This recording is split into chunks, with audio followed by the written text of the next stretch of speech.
Le 22 avril 2013, Giorgio Napolitano prête serment pour la deuxième fois. Il vient d'être réélu président de la République italienne.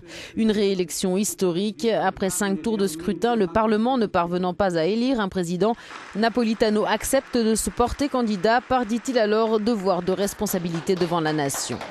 Les législatives de février cette année-là sont marquées par le blocage politique du Parlement. En pleine crise de la zone euro, l'Italie est paralysée politiquement, une situation qu'aura souvent vécue Napolitano au cours de ses 2 mandats. Licencié en droit, Giorgio Napolitano, après avoir rejoint le Parti communiste italien, est élu député en 1953 pour la première fois jusqu'en 1963, puis sans discontinuer de 1968 à 1996 jusqu'à sa nomination au ministère de l'Intérieur par Romano Prodi.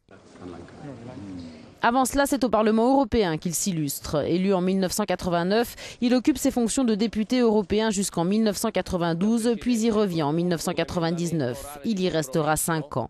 Européen convaincu, il assumera notamment la présidence de la Commission des affaires institutionnelles jusqu'en 2004. Nommé sénateur à vie par le président Carlo Azeglio Ciampi, Giorgio Napolitano est élu président de la République le 10 mai 2006 à l'issue du 4e tour de scrutin. Il est alors le premier ancien communiste élu au palais du Quirinal. Âgé alors de 80 ans, sa santé est déjà fragile. En 2008, lors d'une cérémonie où il venait de recevoir le titre de professeur émérite dans une université de Trent, il fait un malaise. Au cours de ces 2 mandats, Napolitano aura vu se succéder 5 présidents du Conseil, mais c'est sans aucun doute avec Silvio Berlusconi que les rapports auront été les plus difficiles. Cohabitation politique d'abord et personnalité opposée, c'est le chef de l'État qui obtient en 2011, en plein cœur de la crise de l'euro, la démission du Cavaliere.